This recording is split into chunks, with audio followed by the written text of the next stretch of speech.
Hey guys, tonight we step into a world where winter isn't charming snowflakes and steaming cocoa, but a long, unforgiving battle for survival. You're in medieval Europe now, and the season has turned cruel. The wind is howling through the wooden slats of your drafty little hut. There's frost on your straw mattress, and your breath fogs the air inside your home. You're wearing every scrap of clothing you own, and it's still not enough. The only thing thicker than your wool cloak is your growing sense of dread. Welcome to winter in the Middle Ages. Spoiler alert, you probably won't survive this. So, before you get comfortable, take a moment to like the video and subscribe, but only if you genuinely enjoy what I do here. And while you're at it, post your location and what time it is where you're listening. I'd love to know who's out there with me in the cold. Now, dim the lights, maybe turn on a fan for that soft background hum, and let's ease into tonight's journey together. You wake up shivering, the kind of shiver that comes from inside your bones. Your straw-stuffed mattress feels like a frozen loaf of bread, and the coarse blanket covering you might as well be made of icicles. You open your eyes to see your breath puffing out in little clouds. Yes, it's cold enough that you can see your own misery. The fire's gone out during the night, again, and you didn't have the energy to stoke it in the dark. You slept with your boots on, which, while not ideal, was better than waking up with numb toes. You sit up slowly, creaking like an old wooden door. Your joints ache, your nose is red and dripping, and you vaguely remember dreaming about sun-warmed fields and fresh bread. Lies. All lies. You shuffle over to the hearth and poke at the dead embers. No glow, just cold gray ash. You sigh and reach for the fire-starting kit. Flint, steel, and whatever scraps of dry kindling you hoarded like a medieval raccoon. This is your daily ritual now, summoning warmth like a desperate wizard with poor spellcasting skills. Meanwhile, your stomach grumbles, loudly. But don't get excited. Breakfast is probably cold porridge, maybe a hunk of dried rye bread so tough you could weaponize it.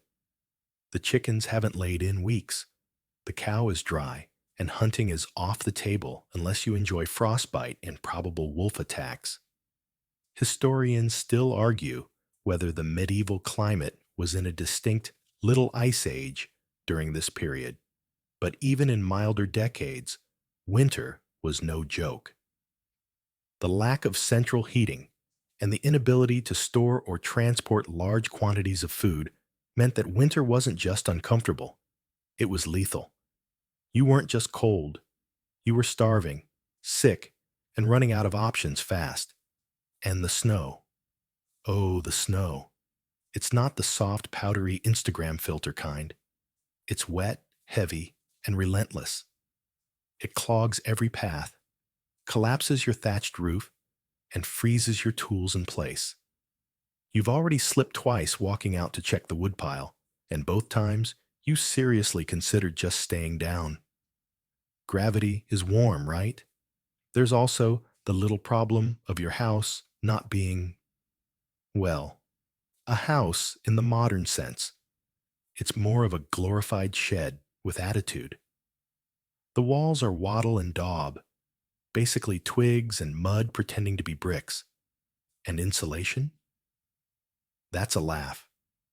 There are gaps between the boards wide enough to let in small animals and just enough light to remind you how miserable everything looks. And the ceiling. Let's not talk about the ceiling. Last week, part of it caved in under the snow's weight. You patched it with a sack and a prayer.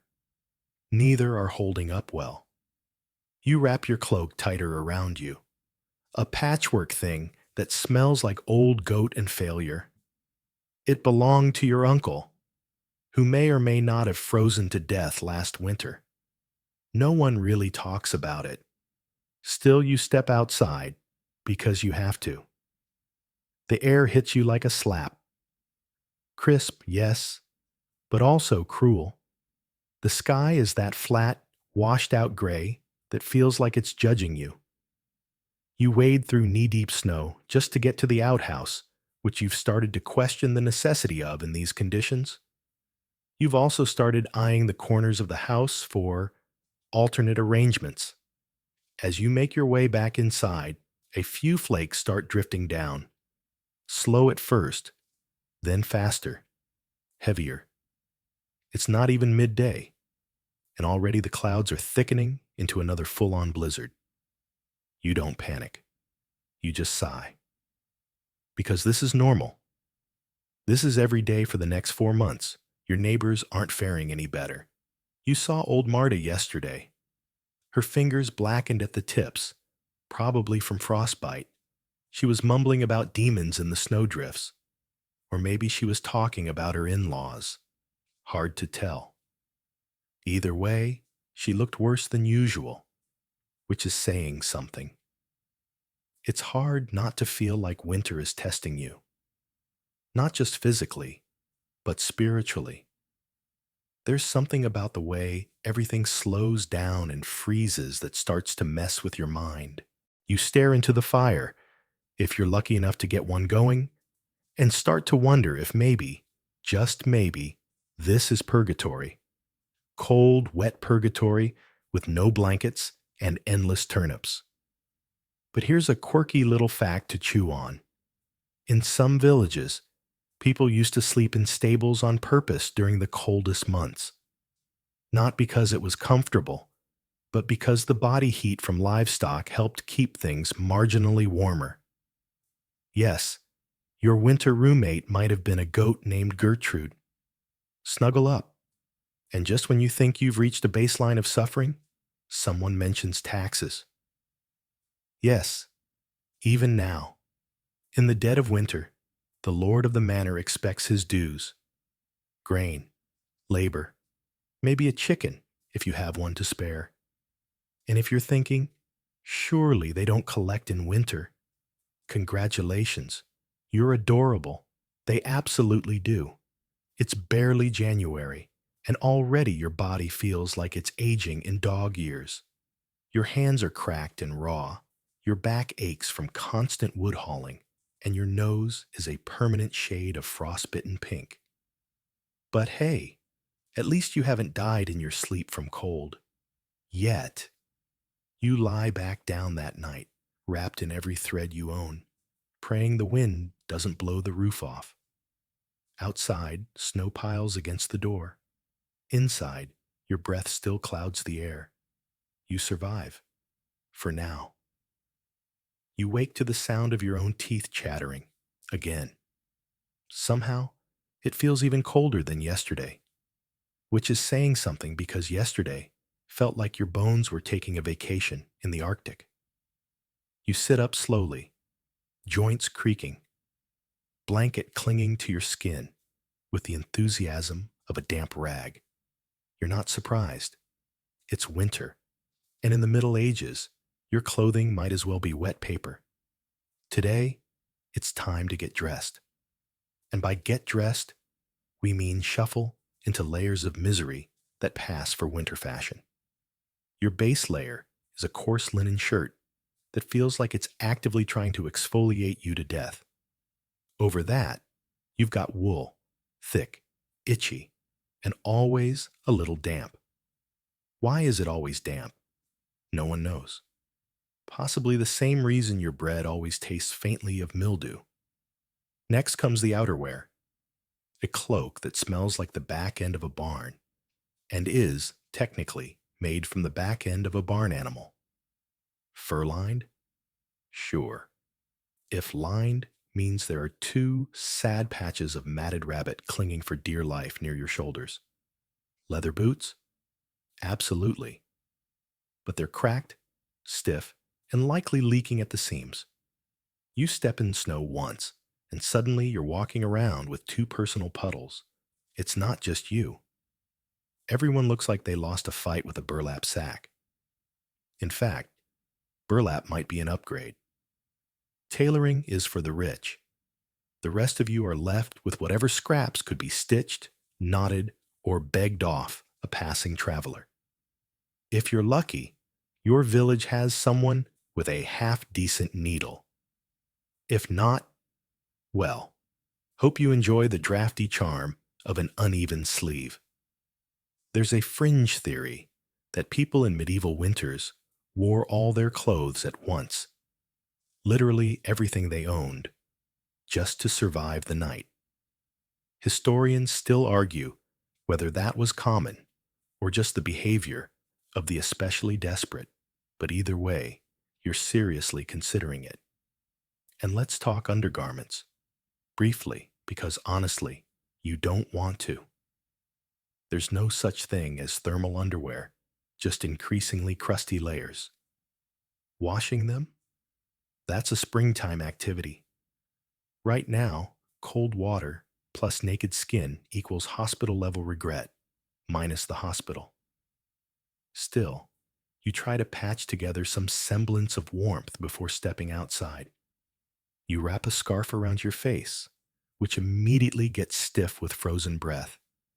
Your mittens are more like finger prisons. You wiggle your fingers and toes constantly, not for fun, but to avoid losing them to frostbite.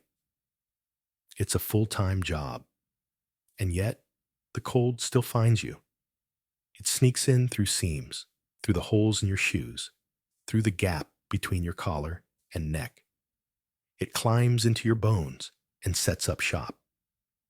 No matter what you wear, no matter how many layers you pile on, you can't escape it. Your clothes are fighting a war. They're not equipped to win. You pass your neighbor in the lane.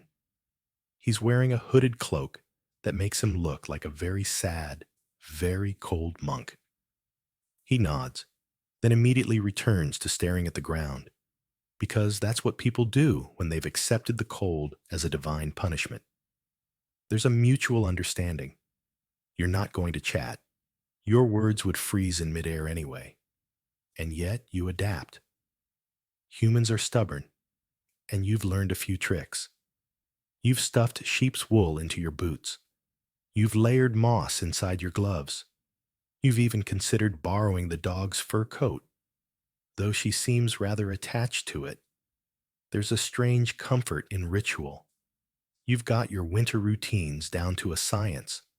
Wake, layer, warm hands by the fire, fail to warm feet, eat something beige, wrap your face, and trudge through snow. Again and again, like a medieval Groundhog Day, but with fewer laughs and more chilblains. And yes, chilblains are a thing. Those nasty, swollen patches of skin that come from repeated cold exposure. They itch, burn, and make you question whether toes are worth the effort. You can't do much to treat them, short of warming up, which, of course, is impossible. But here's a fun little historical tidbit to distract you. Medieval folks sometimes believed that red wool had magical warming properties. Seriously, people thought the color red itself carried heat. So, if you had access to a red scarf or socks, you wore them with pride, whether they helped or not. It was like a psychological space heater. Back inside, things aren't much better. Your clothes never fully dry.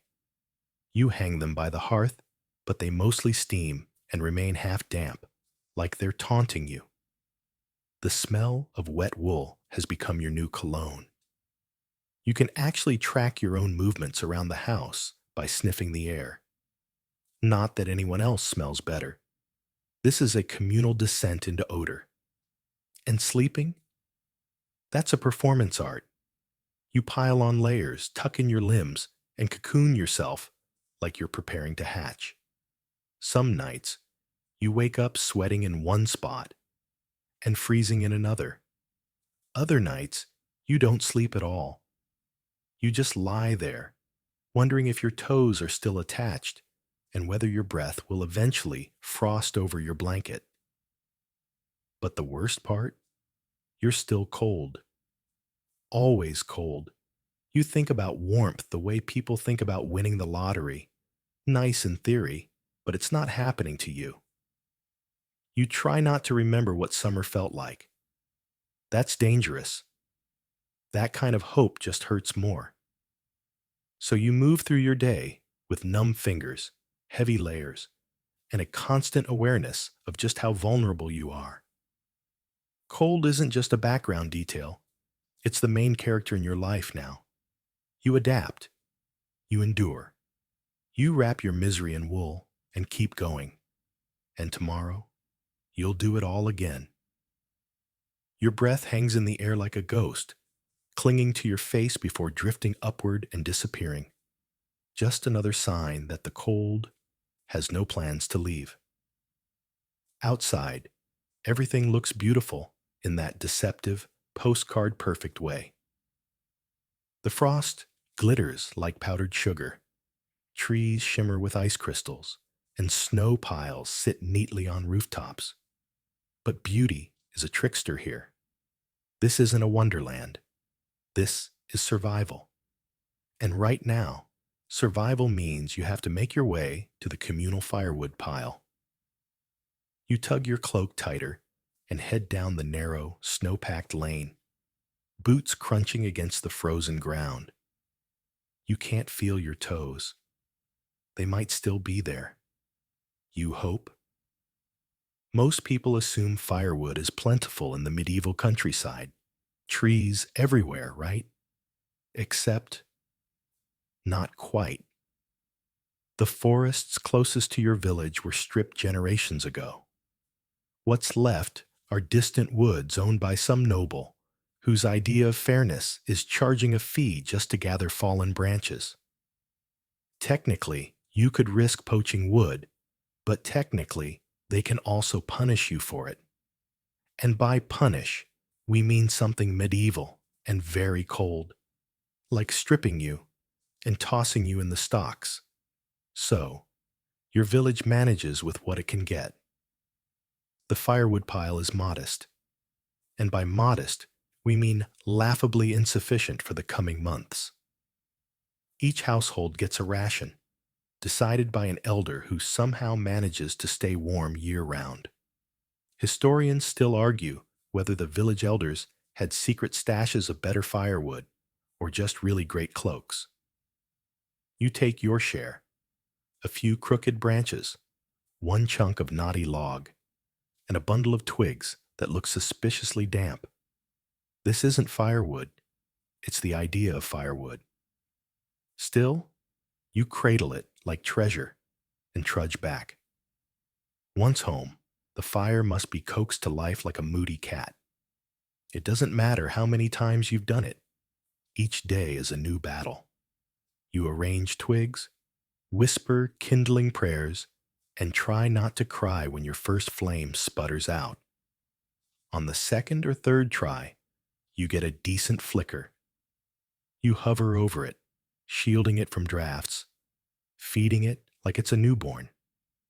And when it finally catches, oh, the joy, the crackle, the light, the tiny patch of warmth that only reaches as far as your knees.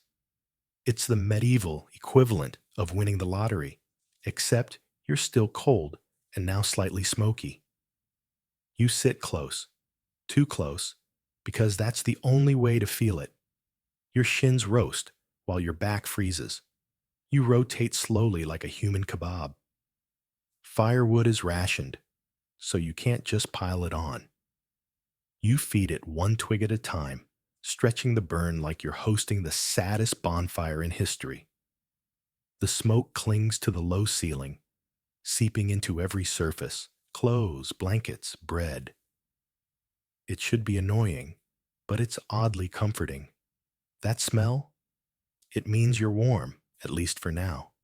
You'd bottle it if you could. Still, one fire can't heat an entire home. Most houses are 1 or 2 rooms, with stone or wattle walls and thatched roofs that leak heat like a sieve. The warmth barely reaches past your nose. Bedrooms remain freezing. And the further you get from the hearth, the closer you are to becoming an icicle. Which is why you don't leave the hearth unless absolutely necessary. Everything happens in its glow. Eating, mending, praying, occasionally arguing, though arguments tend to be half-hearted when everyone's half frozen. And even then, you're burning through your firewood too fast. You try to stretch it, mixing damp sticks, burning dried dung if you have animals, even trying to relight yesterday's ashes. Yes, dung. It burns hotter than twigs, smells like betrayal, and coats your lungs in regret. But it works. Sort of. Fringe fact? In some regions, people dried peat moss or animal bones to use as emergency fuel. It was smoky, acrid, and borderline poisonous, but it beat freezing to death, at least theoretically. One of the oldest tricks? Body heat. People sleep together for warmth, not always romantically, just strategically. Entire families bundled into one bed, layered in furs and old cloaks, fighting over the warm spot like wolves. Children, dogs, and even chickens were sometimes invited. Nothing says practical winter like a hen under your blanket. Some nobles even had bed curtains, not for privacy, but to trap heat. You? You don't have that luxury. You rely on weight. The more layers you can stack, the better. Sometimes, you lie beneath literal rugs or sacks of grain. Despite all this, you still run out of firewood. When that happens, you get creative. You burn broken furniture, fence posts, old tools, anything not nailed down, and sometimes even things that are. Fire becomes a kind of god in your house. It consumes offerings and gives back life, and you learn the fire's moods. When it crackles warmly, your spirits lift. When it hisses, you brace for the cold to return. When it dies, you mourn like you've lost a friend. Every trip outside for more wood is a small epic. The snow gets deeper, your boots wear thinner, and you begin to resent trees. Why are they so far away? Why do they grow so slowly? Why is the one you chopped down yesterday so green it smokes more than it burns? And it's not just about firewood. Winter has a way of making everything feel like a countdown. You start thinking about how many days of burn you have left. How many more twigs? How much longer the larger logs can be split? It's not even about comfort anymore. It's about survival. You need the fire to cook, to dry things, to not die. You ration your movements too. Fewer trips outside, fewer chores that require wet hands. You learn to make everything count, every step, every flick of kindling, every breath near that flickering orange glow. The fire becomes your center, your tiny sun. Your home revolves around it, but it's never enough. The smoke from your tiny hearth still clings to your tunic as you step back outside, your cheeks stinging from the sudden change. That meager fire gave you a moment's peace, but out here, the cold is still king, and it rules with a bitter hand. Your breath plumes in thick clouds, and the world feels dead silent, save for the soft crunch of snow beneath your feet. You're not out here for fun. You're out here because your neighbor hasn't answered her door in 2 days. Her name is Alce, widow, tough as leather and twice as sharp. But no one's seen her since the last snow. You wrap your cloak tighter and head to her cottage, its roof slumped under the weight of snow, smoke absent from the chimney. That's not a good sign. You knock. No answer. You knock again, louder this time, and then gently push the door open. It groans, frozen at the hinges, and inside, it's cold. Ice creeps up the inside walls. A forgotten bowl of gruel sits near the hearth, untouched, frozen solid. And there's Alce, bundled under every scrap of fabric she owns, eyes closed, face still. You rush forward, fearing the worst. But then she stirs. Barely. Alive, but barely. No fire, no food, just the cold, waiting. This wasn't rare. People like Alsa, alone, older, no sons to chop wood, slipped through the cracks during brutal winters. Your village has an unofficial rotation. Neighbors checking in on the more vulnerable when the snow gets heavy. But sometimes, heavy comes faster than you expect. You help her sit up, wrapping one of your own blankets around her. She mumbles something about her fingers being too stiff to start a fire. You nod. You felt it yourself. The way cold turns your body to stone. How your own limbs betray you when you need them most. Frostbite is no joke. Historians still argue whether medieval folk understood it as a specific condition or just a fact of life. Either way, it claimed fingers, toes, even noses with chilling efficiency. You get a fire going in Alsa's hearth using some of your own twigs. It's not much, but it's enough for now. And as the flames rise, her eyes seem to sharpen again. Just like that, warmth breathes a little life back into the room. You leave her some bread and promise to return later with broth. As you step back outside, your eyes scan the village with new urgency. How many others are shivering in silence? How many are waiting for someone to knock? The cold isn't just a physical thing. It's social. It isolates. People stay in, keep quiet, become ghosts behind frost-bitten windows. You can go days without seeing a familiar face if you're not careful. Loneliness bites almost as hard as the wind, which is why community was everything in a medieval winter. Neighbors weren't just neighbors. They were lifelines. Someone to help patch a roof, dig out a path, share the last of their stew. There were no emergency hotlines, no food banks, just people helping people because there was no other option. Even the church played a role, especially during the harshest times. Monasteries sometimes handed out bread, or let the poorest warm themselves by the abbey fires.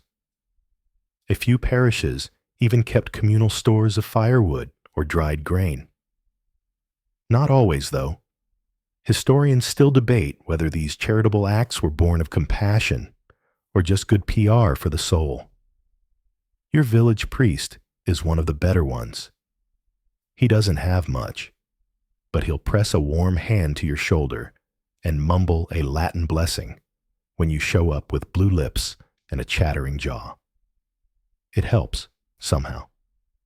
Maybe not physically, but spiritually, which frankly, you're just desperate enough to accept. Back home, the fire you left has dwindled to embers. You stoke it carefully, then dig out the blackened pot and start working on broth. It's mostly onion skin, a sad carrot, and the last bone from a chicken that died weeks ago. But when it simmers over the flame, it smells like hope. Meals in winter are different, lighter, stranger, more creative. You've eaten turnip stew every day for a month. Your dreams smell like turnips. And when the stew's gone, it's gruel, oats, maybe rye, watered down, bland enough to make you weep. On rare lucky days, someone traps a rabbit or finds an egg. That's a feast. The whole household lights up. You savor every bite like it's gold. And then it's back to thin porridge and mystery bread that may or may not contain sawdust. No, really, some bakers stretched flour that way. There's no snacking, no seconds.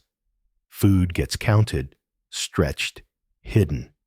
Children are taught not to ask for more. They learn fast. So do you. Hunger makes a sharp teacher. It scolds you when you daydream, scowls when you waste scraps. But it also brings people together. Meals become rituals, quiet moments where the whole family huddles close, bowls steaming, eyes closed. And it's not just about calories, it's about warmth. Hot food gives your insides a glow, however fleeting. You eat slowly, holding each spoonful in your mouth just a little longer, trying to absorb every drop of heat. It's like hugging fire from the inside. Then comes sleep. You dread it a little. The fire won't last the night, and blankets can only do so much. You crawl under the pile with your siblings, or your parents, or whoever's warmest. You don't talk much. You just press close, breathe quietly, and hope to wake up in the morning with all your fingers intact. In the dark, you listen. The wind howls against the shutters, snow creaks on the roof, and sometimes you hear it. A crack, a thud, a moan. Winter speaks.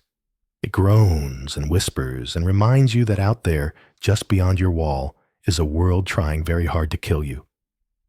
You pull the blanket tighter. Sleep doesn't come easy. You wake slowly, teeth already chattering before your eyes open. The fire's gone out, again. All that's left are a few tired embers, glowing faintly like dying stars beneath a layer of ash.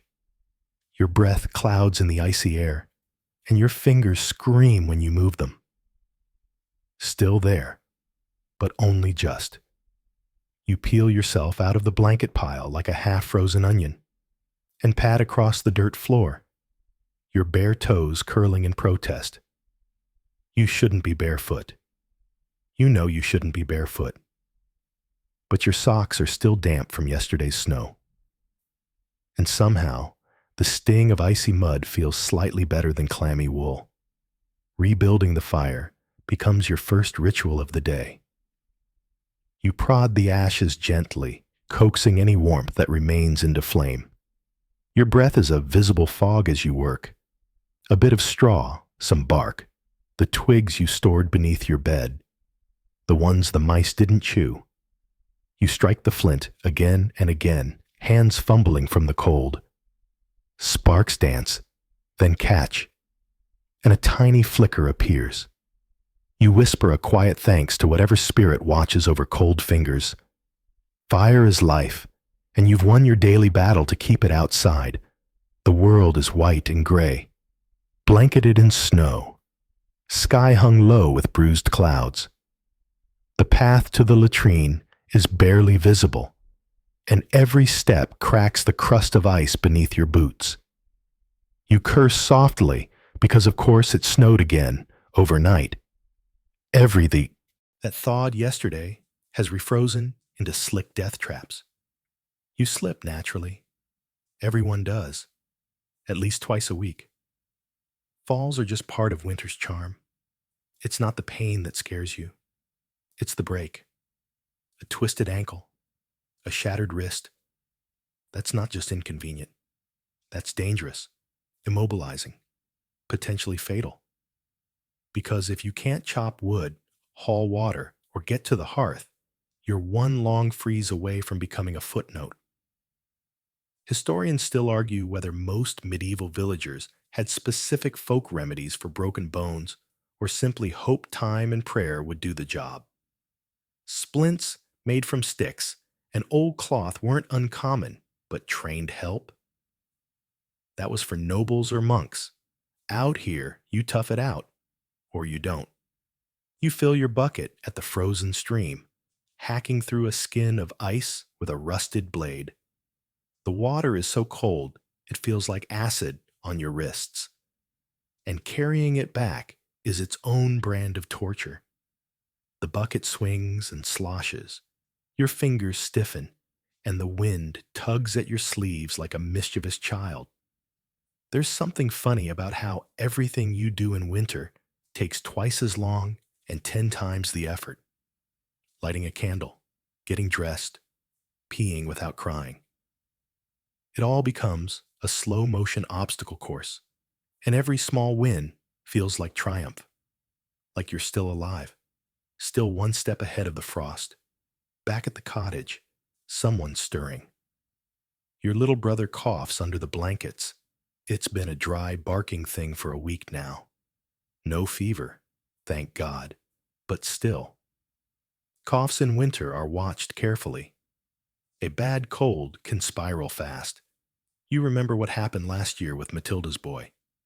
What started as a sniffle turned into a wheeze, then a rattle, and by the end of the week, he was being buried with a sprig of rosemary in his hands. Not that you had medicine to give him. Most of the village's treatments are herbal poultices and prayers. You've chewed licorice root till your jaw hurt, sipped boiled onion water, wrapped your chest in mustard plasters. Some things help, others just burn, but you keep trying because it's all you've got. Today, your mother sends you to check the smokehouse. You brace yourself. It's a brutal little walk, past the church and down a hill slick with packed snow.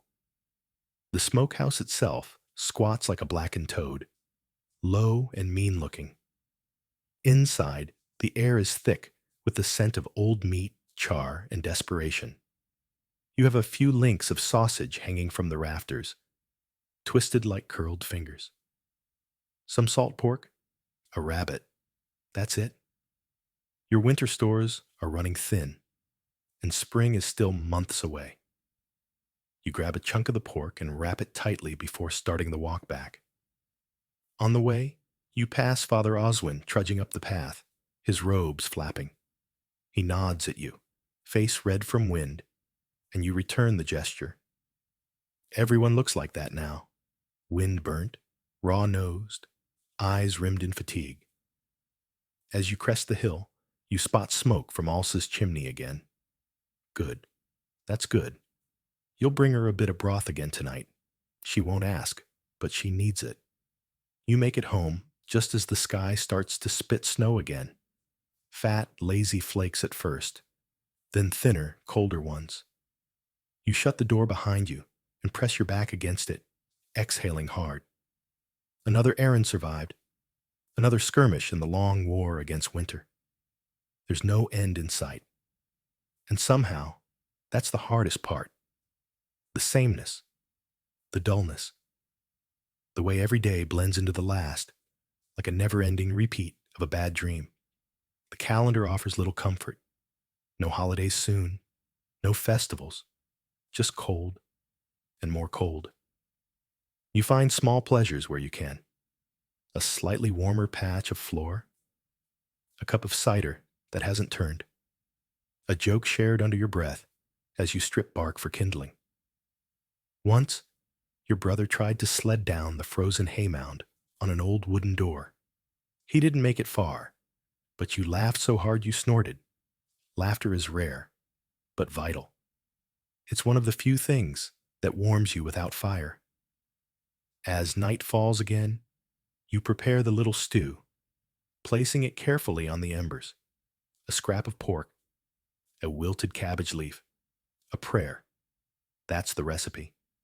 When you lie down again, surrounded by the sounds of your family's breathing, the quiet creak of the wind and timber, you realize something. You're exhausted, and yet somehow proud. You lived another day. You fought the frost. You didn't fall. You didn't falter. That's what winter demands. Not perfection, just persistence, and maybe a bit of luck. You wake to darkness again, but something's different. The quiet isn't the usual sleepy hush. It's too thick, too absolute. No rooster, no muffled voices from neighbors, no wind even. Just stillness, heavy and slow. You push open the door and immediately understand. The snow is everywhere. Overnight, the world was buried. Waist-deep drifts choked the footpaths, pressing against walls, blocking doors. The entire village looks like it's been swallowed. Chimneys poke out like jagged teeth. A cart is almost invisible beneath a mound of white. It's beautiful in a way, peaceful even, but only for a second. Then reality hits. You'll have to dig. The snow isn't fluffy. It's crusted, packed down by hours of wait. Your back starts aching by the second shovelful, but you can't stop. You need access to the stream, the path to the church, the neighbor's door. Otherwise, you're trapped. And isolation is the deadliest thing in winter. You work in silence, teeth gritted, breath huffing steam. Around you, other villagers emerge like ghosts, bundled in rags, shoulders hunched, wielding crude shovels and fire pokers. It's a strange little dance, everyone slowly carving themselves out of the ice like resurrected relics. And here's the kicker. This isn't even the worst it's been. Historians still argue whether the early 14th century marked the coldest winters of the medieval period, or if the brutal storms of the late 1600s deserve that crown. But records from both eras paint the same picture. Paralyzed villages, dead livestock, entire regions frozen into submission. And no warning, no forecasts, just a sudden shift in the wind, and then boom, burial. By midday, your arms are jelly. You can barely lift the shovel. And yet, you trudge on, driven by that strange, stubborn instinct that says, if I stop, I might never start again. Later, you help old Bera uncover her door. She's half blind and barely mobile, but insists on standing beside you, offering unsolicited critiques of your snow-clearing technique. You smile, you nod, and then you slip, again, landing squarely on your backside. The snow is cold, yes, but also oddly soft. You lie there a moment, laughing like an idiot, while your breath curls upward. Even Bera cracks a grin. Small victories. You get the fire going again with wood that's slightly damp. It hisses and spits, but eventually catches. Your fingers are raw and red, your boots leaking, your face wind-burnt and tight. You've never been more exhausted, but also never more alive. Then comes the real kicker. The roof groans. At first it's subtle, just a faint creak like the cottage is stretching. But then it happens again, louder. A deep, aching sound that makes your stomach drop. You look up. Snow load. Too much weight. The thatch wasn't built for this. You yell for everyone to get out. People scramble. Your brother, your mother, the dog, just in time. With a muffled whoomp, the roof partially caves, snow tumbling in like an avalanche. You're lucky it's not worse. No one's hurt. But the inside of your home is now a white swamp. You just stand there, blinking snow off your lashes, thinking, of course this happened. Repairs are impossible until spring. For now, you do what everyone does. Improvise. A few sturdy planks, some pitch-soaked cloth, and an old tarp become your new ceiling. It leaks. It groans in the wind. It's ugly, but it holds. There's a kind of quiet dignity in these moments. You're not waiting for rescue. There's no knight, no merchant caravan, no kindly monk with an engineering degree. Just you, a bent nail, and a prayer. And somehow, that's enough. At dusk, the snow starts falling again. This time, it's gentler. The flakes drift rather than crash. You take a moment to just watch. There's something mesmerizing about it, like being inside a slow-moving snow globe. And for a second, you forget the cold, the damp, the hunger. Just snow, drifting past the flickering firelight, like time slowing down. Later, your neighbor Thomas stops by to share news. Someone spotted a wolf near the woodshed. Of course they did. When game runs low in the forest, predators get bold. They edge closer, drawn by the scent of meat, the heat of livestock. Sometimes, even the cries of children. You make a mental note to check the pen, reinforce the gate. Another thing to worry about. But worry is background noise now, always humming. Hunger, illness, cold, collapse, wolves. You carry them all, like stones in a sack. Heavy? Yes, but familiar. Quirky fact. Some households kept small bells on their livestock or children's cloaks. Not for decoration, but to ward off spirits or frighten predators. You consider this as you eye your little brother's patched tunic. Maybe it's time for a bell.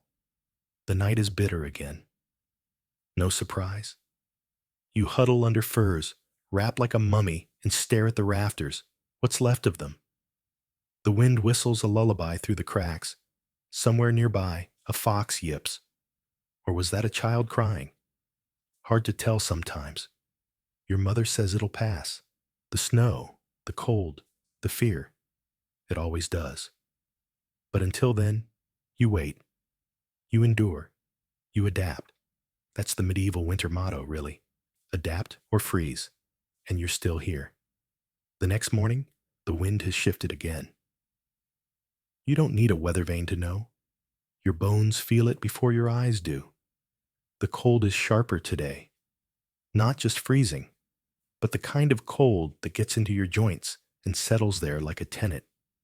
You sit up, and your knees crack. It's like waking up as an old man, even though you're not much more than a teenager. You stretch reluctantly because you know what's coming. Water hauling. Your snow-drenched roof may be patched, but the barrels outside are solid ice now. The well is a 30-minute trudge in either direction, and the last time someone tried to crack the ice open with an axe, they nearly fell in. But water doesn't gather itself. So, with a wooden bucket in each mittened hand, you head out. The snow creaks underfoot, a sound so constant it becomes part of your thoughts. The sun is out, rare this time of year. But that doesn't mean warmth. If anything, it makes the cold feel like a trick, like nature is smiling at you while planning your demise.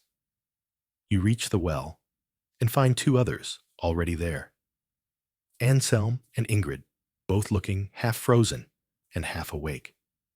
You take turns swinging the axe, breaking through the thick ice covering the well. It's dangerous work. One wrong move and the edge gives way. You've heard stories. People falling in, vanishing in seconds. Their bodies only recovered in spring, if ever. Historians still argue whether the widespread use of public wells was a safety feature or a sanitation nightmare, especially during winter. What's agreed on is that these became crucial lifelines. You lower the bucket carefully, hearing the splash far below. When it comes back up, your hands burn from the wet rope, even through your gloves. The water is shockingly cold, so clear it looks like glass. You fill your pails and wrap them in cloth so the liquid doesn't freeze on the walk back. When you finally return, cheeks red and skin stinging, your mother is trying to make broth. That's the generous term anyway. It's more like slightly murky water with the ghost of a turnip haunting it. You pour in the fresh well water, and she stirs the pot with a ladle that's more whole than wood. That smell, it's weak, but it still calls people like a beacon. Your little brother perks up. Even your grumpy dog sniffs the air and waddles over. And then it happens again. That sound from the woodshed. It's faint but unmistakable.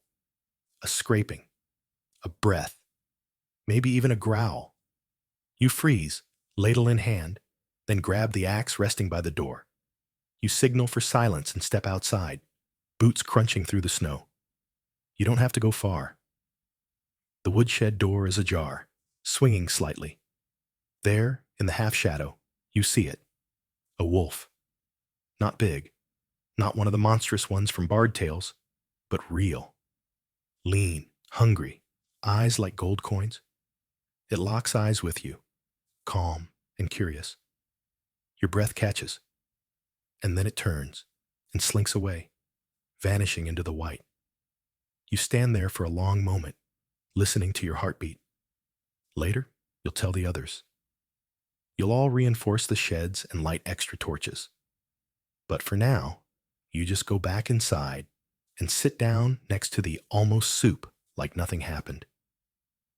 Everyone pretends that's normal, because it is. Quirky tidbit time.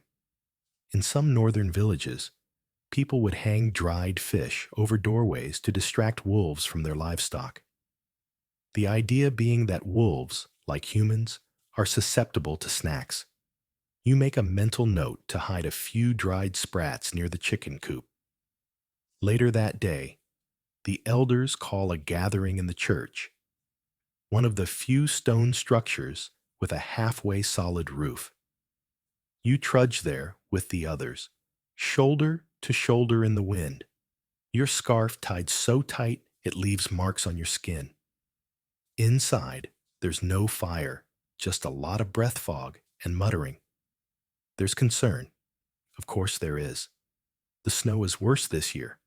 The stores are running low faster than expected. And now wolves. One elder says it's punishment. Another says it's just a cycle. A younger woman, braver than most, suggests raiding the Lord's granary. That gets a few laughs, nervous ones. The local priest reminds everyone that suffering purifies the soul. That one gets less of a reaction. Most of you are too cold to be sanctified today. You walk home in silence, the wind biting every exposed inch of skin. There's no plan. Not really. Just more waiting. More enduring. But there's comfort in numbers. Misery shared is misery halved, or at least better lit. That night, the wind is louder. It screeches like something alive, clawing at the roof and walls, hunting for cracks. You sleep with your boots on, just in case the door blows open again. Dreams come strange in weather like this. You dream of summer, of grass under bare feet, of biting into a pear and the juice running down your chin, of warm rain. You wake up sweating, confused. For a moment, you wonder if it's spring, but then you blink and remember it's just the fire. The woodpile is lower now. You've got maybe 5 days of fuel left. Maybe still. You savor the dream. Even the worst winters can't freeze that. The next day begins with a brittle silence. No birds, no wind, no voices. Just that eerie stillness that always seems to come before the worst kind of snow. You push the shutters, open, and are met with a blinding wall of white. Overnight, a new blizzard has buried everything in a thick, choking blanket. The fence posts are gone. The road is gone. Just smooth, frozen dunes, like the world has been erased and redrawn by a cruel hand. You sigh. Because today is wash day. No, really. Clothes still have to be cleaned, even when they're stiff as planks and smell faintly of wood smoke, goat, and defeat. And while in spring, you might do laundry in the stream, with a cheerful hum and rolled sleeves. Today you've got a big iron pot, snowmelt water, and the vague hope that frostbite won't claim a finger. So you set to it. You chip ice from the rain barrel and light a fire beneath the pot, steam already curling up like ghostly fingers. Your hands are red within minutes. Your breath fogs your face, and you try not to think about how disgusting these linen undershirts have become. You stir them with a stick, like some unholy stew, glancing over your shoulder for more wolves. You never quite shake that feeling anymore. Mainstream historical fact? In many medieval households, laundry wasn't done weekly, or even monthly in winter. Some people waited until spring, layering filth beneath more filth, until the garments were stiff enough to walk on their own. The practice of actual winter washing was mostly forced on servants or desperate souls. So, lucky you. A splash of hot water hits your arm, and you hiss. But the pain is almost welcome. Warmth, even if it hurts, is a rare sensation these days. While the clothes simmer in the pot, you hang the first load outside on a crude line, knowing full well they won't dry. Not really. They'll just freeze into strange linen sculptures, stiff with ice, standing like a spectral army in the yard. It's mildly terrifying. One of them, your father's shirt, blows in the wind and smacks you square in the face. A frozen slap from a dead man's sleeve. You almost laugh. Almost. Back inside, the dog has commandeered the warmest corner near the hearth and growls if anyone tries to move him. Your little brother builds a sad snowman out of coal dust and melted carrot ends. You drape the cleaner clothes near the fire to thaw them out, one at a time, which fills the house with an odd mix of steam and musk. Not exactly pleasant, but it beats the smell of unwashed boots. Just when you think the day couldn't get more absurd, your neighbor Etta bursts in, red-faced and panting. "There's something in the barn," she gasps. It's not right." You grab your coat and follow her, heart pounding. The snow reaches your thighs now, every step a struggle. The barn creaks ominously as you near it, the door banging against its frame in the wind. Inside, it's dark. You squint, adjust your eyes, and then you see it. Not a wolf, not even a person. It's a boar. A massive, ragged thing. Tusks chipped from rooting through frozen ground, steam rising off its back. It must have wandered down from the woods, confused and starving. It looks at you, breath heavy, muscles twitching, quirky tidbit. Boars were feared almost as much as wolves in the Middle Ages, especially during harsh winters. Starving, aggressive, and nearly impossible to kill cleanly. They were known to charge without warning.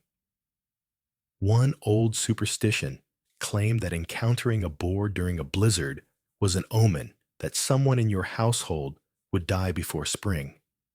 So that's comforting. You back away slowly, heart thumping like a drum. Etta whispers a prayer. The boar snorts, then, mercifully, turns and crashes through the far wall of the barn like a battering ram. You both just stand there, stunned. Eventually, you patch the hole with spare planks and try not to think about omens. That night, as snow piles against the windows and the wind howls like a wounded beast, you find yourself staring into the fire, thoughts drifting. Historians still argue whether the harshness of medieval winters led to the rise of collective folklore. Creatures, spirits, demons said to haunt the season. Things like the Yule Cat of Iceland, who supposedly ate lazy children who didn't get new clothes before Christmas. Or Frau Perchta, who would slit open your belly and stuff it with straw if you broke her sacred rules. And then there's Krampus. But let's not get into him tonight. You pull your blanket tighter. A floorboard creaks, probably the house settling. Or the wind. Or the boar again. Who knows? There's no real sleep anymore. Just cycles of drifting and waking, caught between dreams of spring and nightmares of snow beasts. Even your dreams feel cold now. You dream of a feast of warmth, of light. Your family gathered around a table so full it buckles in the middle. Roast goose, warm bread, honey cakes, and sweet mead. But when you reach for a slice of meat, your fingers go right through it. You blink, and you're back in the hut. The fire is dying. Your breath fogs the air. Outside, something howls again. You're not sure if it's animal or human. Does it even matter anymore? The blizzard lets up by morning, but in its wake lies a landscape almost unrecognizable. Trees are snapped like twigs under the weight of the snow, and rooftops sag ominously beneath icy tombs. You push the door open with your shoulder. It groans, reluctantly giving way to a knee-high drift that spills inside like an unwanted guest. And now, you get to do what no sane person should ever attempt after a historic snowstorm. You go out foraging. Yes, foraging. Because supplies are dwindling.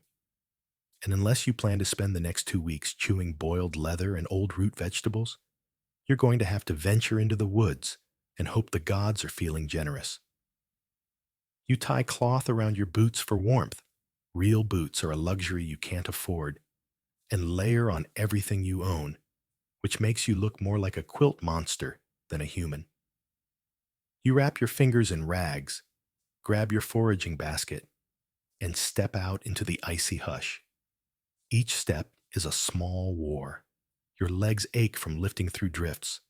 Every breath bites, but you press on, following a path that only exists in memory, tracing landmarks now buried or distorted. A crooked tree, a sunken boulder, the old boundary marker carved with a cross. Just the top peeks through. Your first hope is wild mushrooms. Not the spring kind, obviously. You're hunting for chaga or turkey tail, fungus that clings to trees even in cold months. Medicinal, earthy, bitter, but better than nothing. You spot some on the bark of a half-dead birch, chip off a frozen chunk, and toss it into your sack like treasure. Mainstream historical fact? In harsh winters, medieval people often relied on woodland forage to supplement diets. Mosses, barks, fungi, even dried leaves. There was a whole art to knowing what could kill you slowly versus what might just give you a stomachache. Next, you scour beneath fallen logs, eyes scanning for signs of burrowing animals or cached food. Squirrels, if they haven't died already, sometimes store nuts in hollow trees. But you're not the only one with that idea. The fresh tracks in the snow look distinctly fox-like. Too bad you didn't bring a spear. Then you stumble upon something strange. A circle of flattened snow, perfectly round. No prints, no branches above it. Just a ring where nothing lies. You stare at it for a long moment. Quirky tidbit. Medieval folk believed in fairy circles, unnatural clearings in snow or grass that signaled otherworldly activity. Step inside one, they warned, and you might disappear into the Fey realm, reappearing days or years later. If at all. You step around it, just in case. Further on, you find a rabbit snare you set weeks ago, more out of habit than hope. And wouldn't you know it, there's something in it, barely more than skin and bones, but it's meat. You whisper a quiet thank you to the trees, even though your fingers are too numb to skin it just yet. Returning home is twice as difficult. The wind picks up again. Snow stings your face. You trip once and fall shoulder first into a drift, so deep you have to dig yourself out with your arms. When you finally see the roofline of your house in the distance, it feels like spotting land after weeks at sea. You stumble through the door, gasping, soaked through. The fire has gone low again. Your brother sits by it, staring at a doll made of twine. You hold out your bundle of frozen fungi and one sad rabbit like some sort of frostbitten hero. Your mother takes it silently, already moving to gut and prepare it. No congratulations, just survival. You sit near the fire and try to get sensation back in your hands. It hurts. Deep, bone-level hurt, like your blood is ice grinding against your veins. Historians still argue whether the practice of winter foraging was common among rural families or limited to desperate times. Some say it was routine. Others believe it was the last resort before famine and death. Either way, you've now added it to your personal portfolio of indignities. The rabbit gets boiled into soup, if you're being generous. It's more of a rabbit suggestion floating in hot mushroom tea. But the warmth is something, and the smell draws everyone close. Your dog whines until he's thrown a scrap, and even that earns glares. Food is currency. Food is life. As night falls, your limbs still ache. But you sleep better than usual, which is to say, you sleep for 2 consecutive hours before the cold jerks you awake again. You dream of sun-warmed fields and cool streams. of bread fresh from an oven, of touching metal that doesn't sting your skin with frost. When you wake, the dream dissolves instantly, like snow on a hot stone. You stare at the ceiling. The roof has started to leak again. One drip, two drips, a soft rhythmic mockery. You sigh, then get up to do it all over again. The sun rises weak and pale, barely piercing the thick gray clouds hanging low like an unwelcome curtain. Outside, the frozen world glistens, a deceptive sparkle that masks the harshness beneath. You wrap yourself tighter in wool and furs, because even inside the walls, cold creeps through cracks like a silent, persistent thief. You have chores to do, but this morning brings a new challenge. Water. You probably think water's just water, frozen or not. But in a medieval winter, fetching water is a serious mission, a daily test of patience and resilience. Wells often froze solid or filled with ice shards sharp enough to slice fingers. Rivers were buried under heavy ice, so drawing from them was either impossible or downright dangerous. Today, you have to break ice. You grab the iron bar, your only tool for the job, and trudge to the well outside, shivering against the wind. You've done this before, but each time feels like punishment. The top layer is solid, but you need to reach the liquid beneath without shattering the entire thing or risking a plunge into freezing water. You swing the bar, chipping carefully, feeling each impact resonate through your arms and shoulders. The cold bites, seeping through your gloves, crawling up your wrists. Sweat and ice mix on your brow. You finally break through enough ice to drop your bucket. It sinks silently, and you wait, counting heartbeats. Slowly, you pull it back up, the rope stiff and unforgiving. The bucket breaks the surface, glistening with icy water, and you haul it back, triumphant but exhausted. Mainstream historical fact?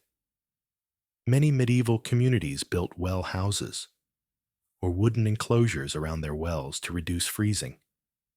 But in the harshest winters, even these measures weren't always enough. Some villages had to rely on melting snow for drinking water, which posed health risks and tasted like, well, nothing you'd want to swallow more than once. Back inside, you carefully pour water into the hearth's kettle. Steam rises like a warm promise. You brew some weak herbal tea, probably dandelion or nettle, to calm your numb fingers. The warm liquid is a balm, though it tastes like bitter leaves and disappointment.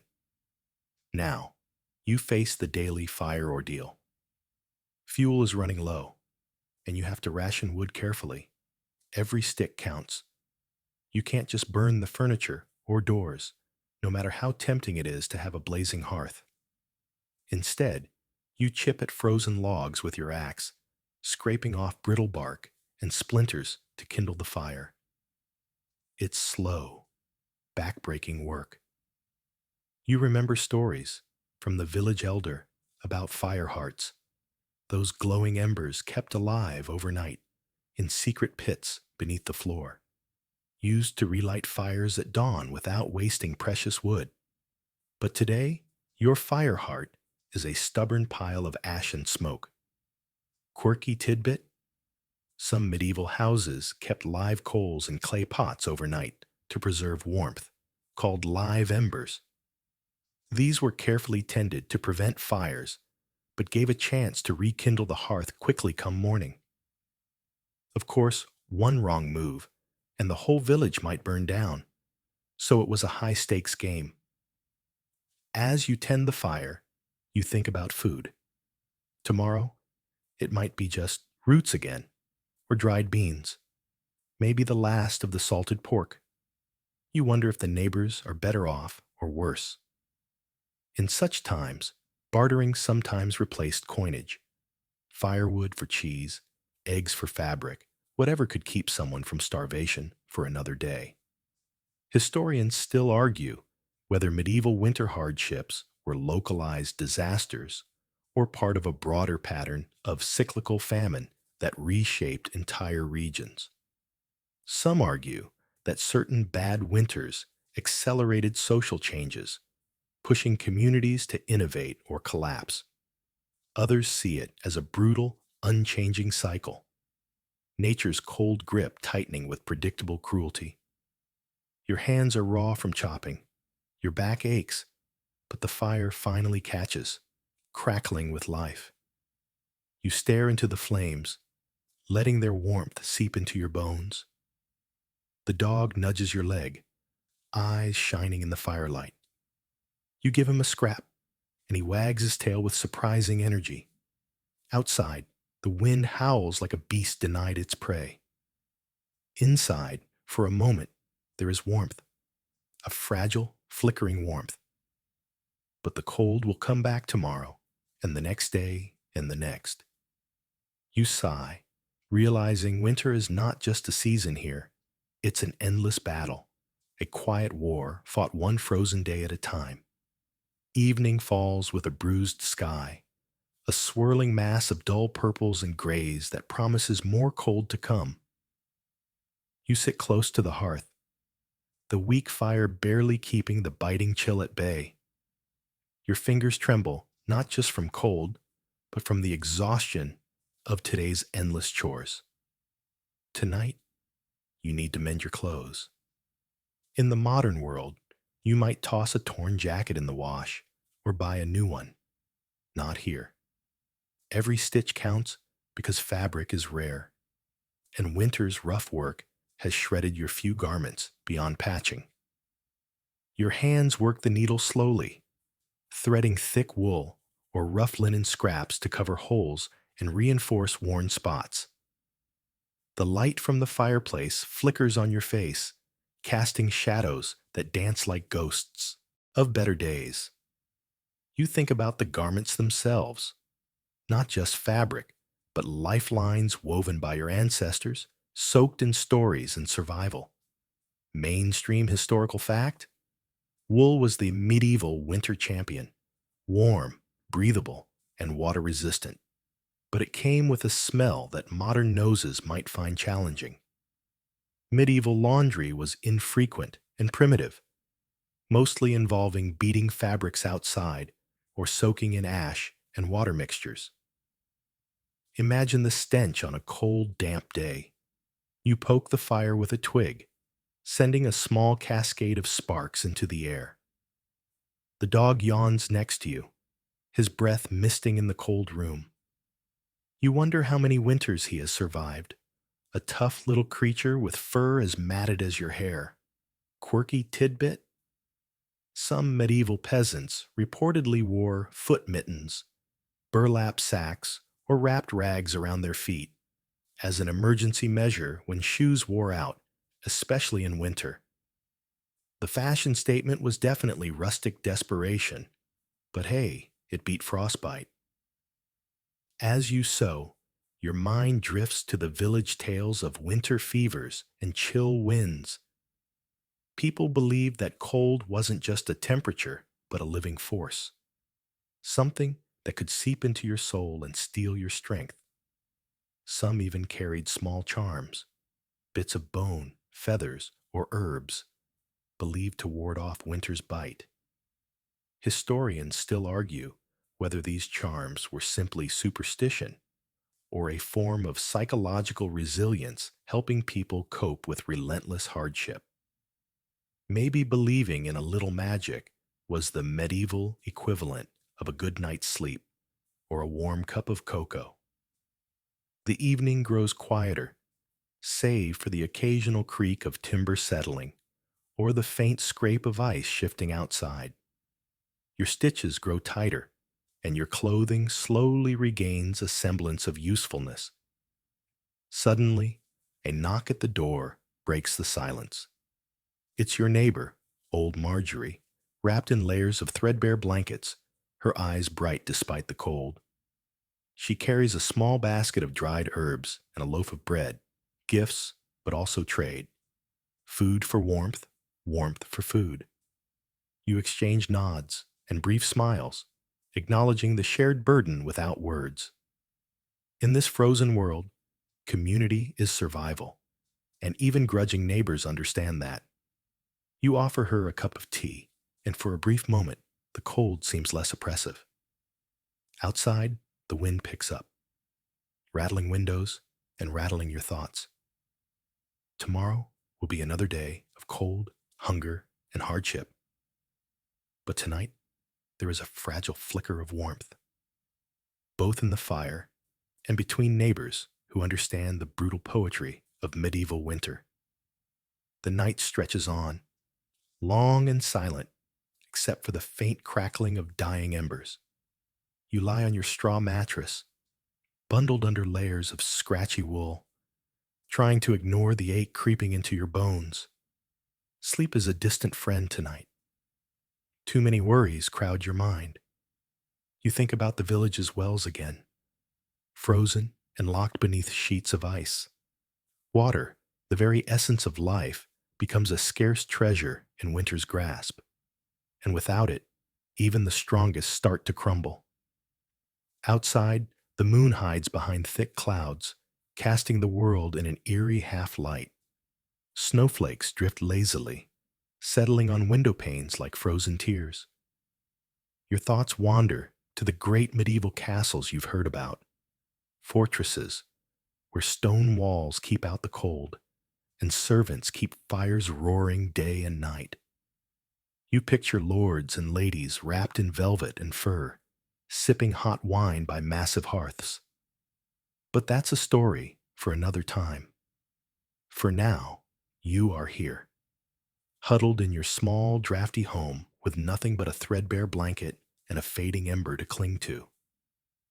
Mainstream historical fact: while nobles enjoyed relative warmth and comfort, even castles struggled in brutal winters. Stone walls don't stop cold, they only delay it. Servants had to haul coal and wood in endless supply, and pipes froze, leaving lords and ladies to endure the chill alongside their peasants. You roll onto your side, trying to find a position that doesn't send shooting pains through your ribs. You remember hearing about chambres, rooms designed to trap heat from cooking fires, making castles slightly less like iceboxes. But those luxuries are dreams to you. Quirky tidbit: some medieval people believed in windstones, small pieces of quartz or flint kept near beds to ward off nightmares and chilly drafts. Whether they worked or not, at least they gave the owner something to hold on to in the dark. The cold gnaws at your toes, and you pull the blanket tighter, trying not to think about frostbite or frozen limbs. The dog curls up beside you, a small ball of warmth and loyalty. Historians still argue whether medieval winter mortality rates were as high as some chronicles suggest, or if stories of mass deaths were sometimes exaggerated to explain political or social upheaval. Either way, it's clear that winter was a ruthless time, testing the limits of human endurance. You close your eyes and imagine spring, soft rain, green fields, and sunlight that warms rather than burns. The thought feels distant, like a story told by someone who's never known cold. Sleep finally claims you, dragging you down into dreams where warmth is endless and the snow never falls. Morning creeps back in with a muted light, filtered through frost-covered windows that blur the world into a watercolor of whites and grays. You wake stiff and sore, the lingering cold still settling deep in your joints. Today promises another round of endless, freezing work. Outside, the snow has piled higher, draping roofs and burying pathways. The village looks like a ghost town, silent except for the occasional crunch of footsteps breaking the frozen silence. You pull on your layers, the wool biting at your skin, and step outside, the cold hitting your face like a slap.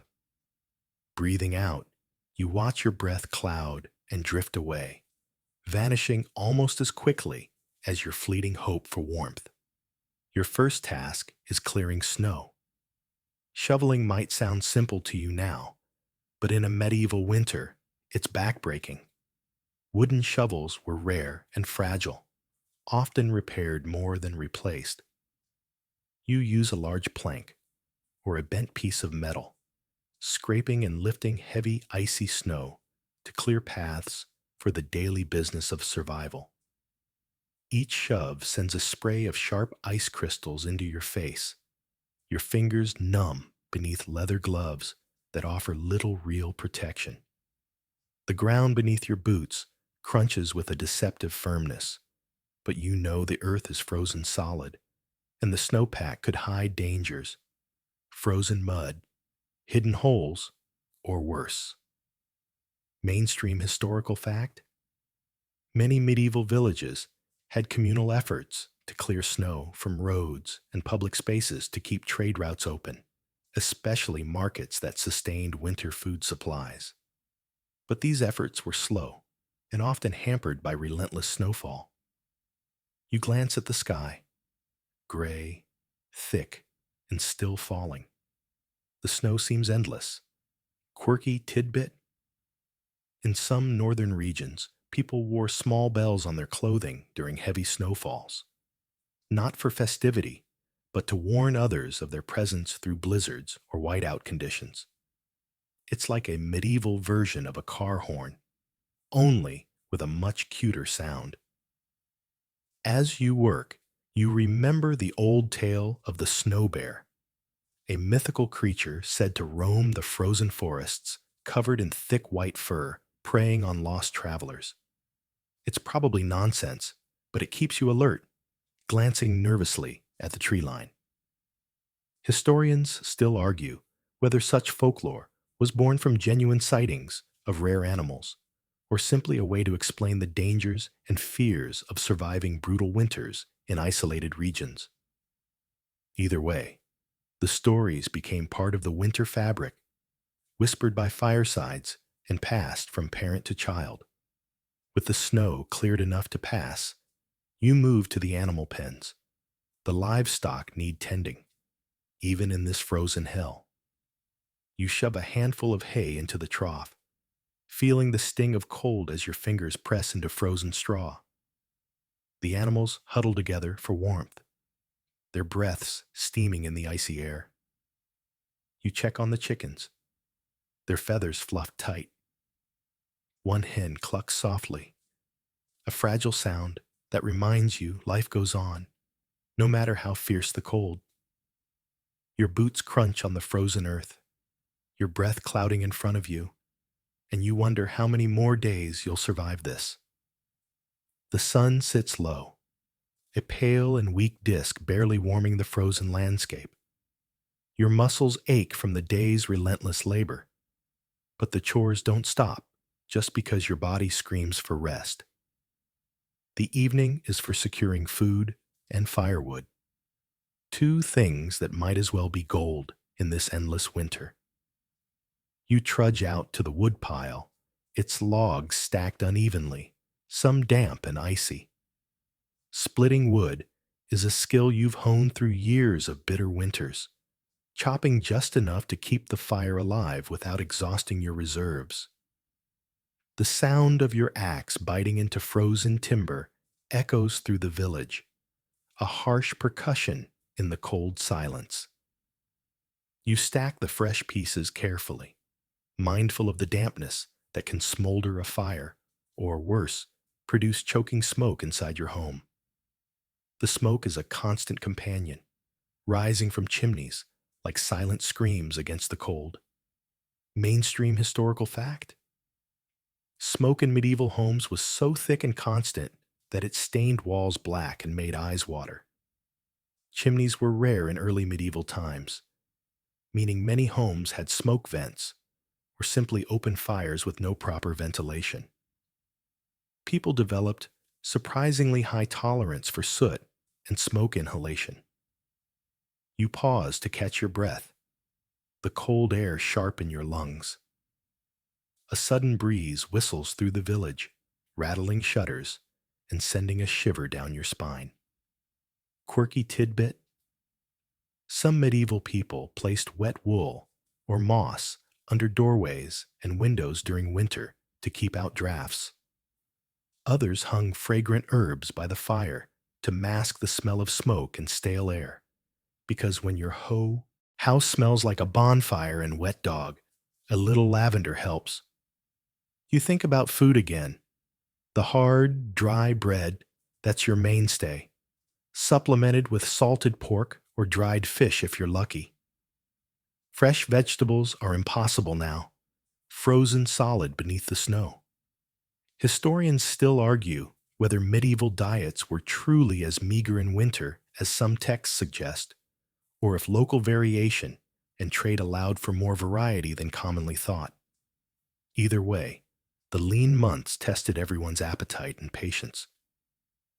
You sit by the fire later, the warm glow a small oasis against the dark cold.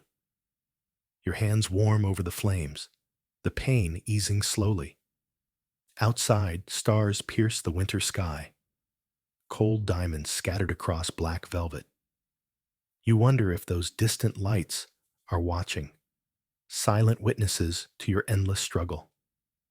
Your eyelids grow heavy again. Night deepens into a heavy blanket of silence, broken only by the occasional crackle of your fire and the soft breathing of the dog nestled at your feet. The cold remains relentless, but in these final hours before sleep, there is a fragile peace. You reflect on everything winter has demanded from you: endless labor, rationed warmth, and a fierce will to endure. Every bone in your body aches, but your spirit holds on, tethered by hope and the quiet resilience passed down through generations. The village outside your window is buried beneath snow and ice, frozen in a stillness that feels both eternal and fleeting. You remember the distant chimneys, puffing smoke, the faint sounds of life persisting through the harsh night. Mainstream historical fact: medieval winters could last months longer than today's, with some records noting snowfalls and frosts stretching into spring, devastating crops and triggering famine. The cycle of survival hinged on these brutal conditions.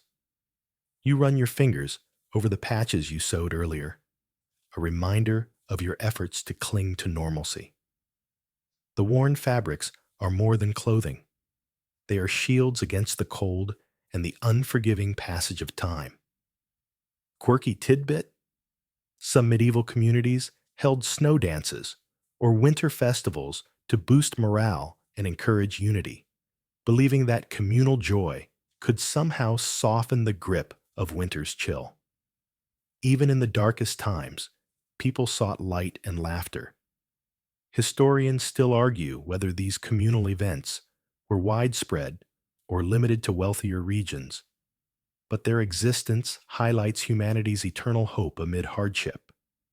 You close your eyes, imagining a thaw, sunlight dripping like honey, rivers running free, and earth soft beneath your feet.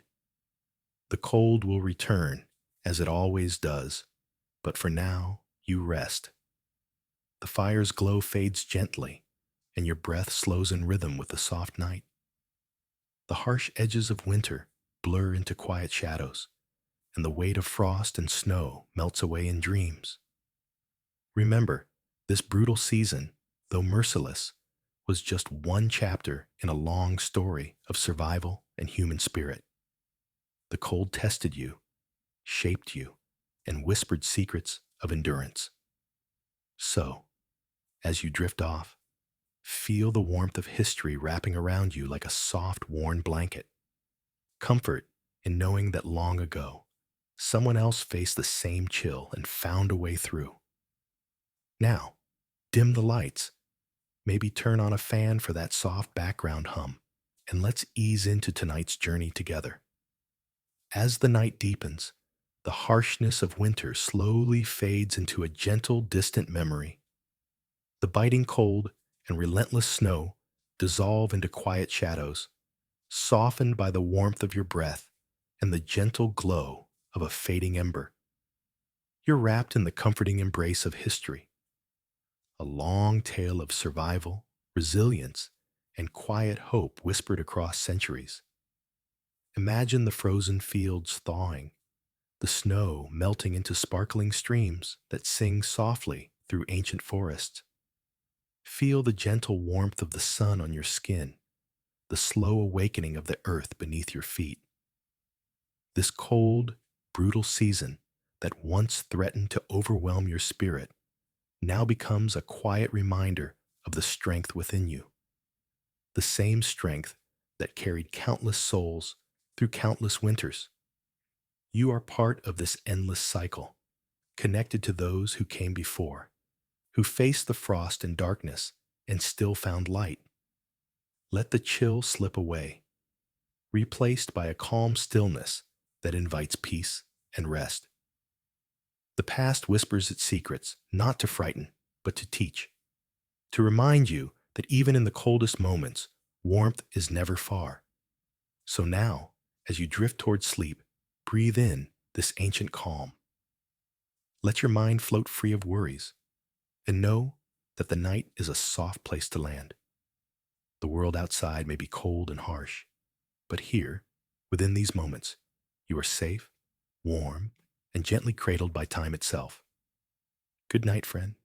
May your dreams be warm and your rest deep. End of script. Sweet dreams.